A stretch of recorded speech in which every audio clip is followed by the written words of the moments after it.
This is Joe Leigh here for Seconds Out. Christopher Luteke is joining me now, about to turn pro at Rain and Boxing Club here, under Mark Tibbs as well. What else, this is your first time on Seconds Out on the channel, what else do people need to know about you before you turn over? I have a wide experience. So I box internationally. I've had about 10 fights internationally. I've been to the World Championship. I did a tournament in Croatia.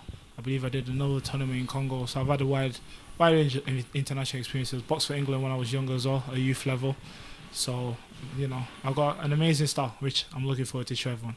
Yeah, man. What made you want to start? What made you first indulge in boxing, first go to a boxing gym when you were younger?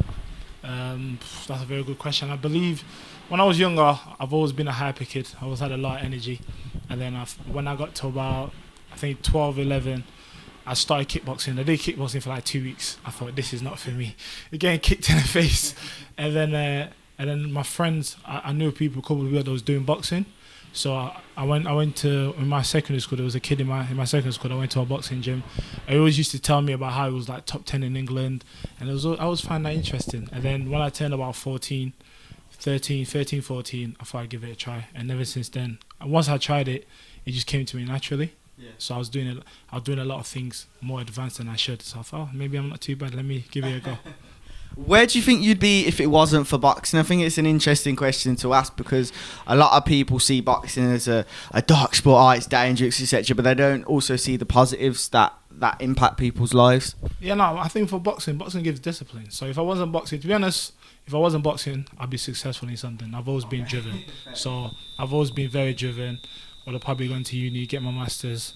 I'll probably do something very positive, but because of boxing, it's gave me the discipline. So I don't drink, I don't smoke, I don't do anything else.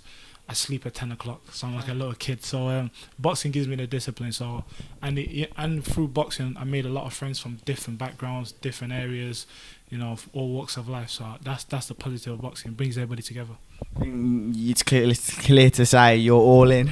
No, that's 100%. I feel like I've invested a lot into this boxing dream, and I believe I'll go far, hence why I've put everything into it. How did this link up with Mark Tibbs come about then? Yeah, so I moved to London about 3-4 months ago, and I tried different coaches, different styles, and I tried different styles. Some styles didn't really suit with my style, and some of the coaches we got on, but we didn't really gel as well. And then 2 months ago, I messaged, you know, I got in contact with Mark. I came down. We did some trials. He wanted to see, you know, if I'm coachable, see if I, you know, put me through different elements. Yeah. And according to him, I passed it. And me and him get on very well. I like his knowledge. I've always been a fan of his work, what he's done with all fighters, Dylan White, you know. So I felt like I'm at the right place. I think he's the right man to take me to that next level. That's interesting. Good to hear. When do you think this turnover is going to happen? When do you think you'll have a pro debut? Obviously, with all politics in boxing and stuff, it's difficult to know.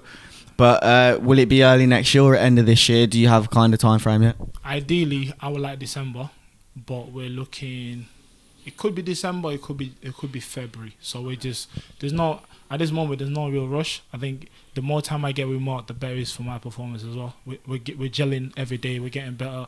I understand his instructions. He's understanding my style. So I think the longer we work together, the better. So there's no actual rush. But ideally, I would like to February gives me more time, and then hopefully by end of that year, so 2023, maybe an English title after like 6 fights. That's my aim. Yeah, that'll be good. How long have you been waiting to turn pro now?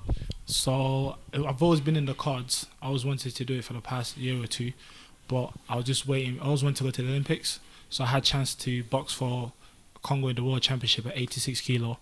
Got a world ranking from there. But then for the Olympics, there's no 86 kilo. So there's only 80 and 91.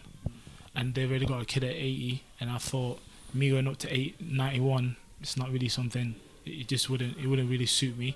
So I felt like I'm on the right age, you know, my mind strength, I've got enough experiences. And I've had advice from people around me, we spoke about it, and they said, that's the best decision. Okay. We'll look forward to seeing you turn pro. I want to ask you a different question here. I just spoke to Shane about, he was mentioning maybe a Joyce Joshua in Nigeria or in Africa or whatnot. Just fight in Africa, or do you think there's a potential to, in the next 5 years, have a big time fight in Africa? Obviously, you'd like to get on that card, I'm sure. It's been so long since we've had a big time fight there. Yeah, I think it would be very good. So in '74 we had Rumble in the Jungle. It was Ali versus Foreman in Congo. That's where I was born, in Kinshasa, and I think that would be a good. I think if there's anywhere they should put it, I think they should take it to Congo because of the history. Muhammad Ali boxed there. I believe that would be a big fight. They're looking for that, and hopefully, like I said, I like to sell out Wembley. That's my aim. But 5 years, 6 years from now, I'd love to box in Congo myself. But going back to the Joshua and Joyce, I think that's a very good fight. Stylistically as well, I've heard that I believe Joyce stopped. No, I believe Joshua stopped Joyce, if I'm not too sure. And I think that's a big draw in Africa. Like Joshua is a big name. Joyce is also, I believe, he's half Nigerian. I think so. I think that would be a big draw, and we need that in boxing as well. I think boxing is multicultural, and it can bring everybody together.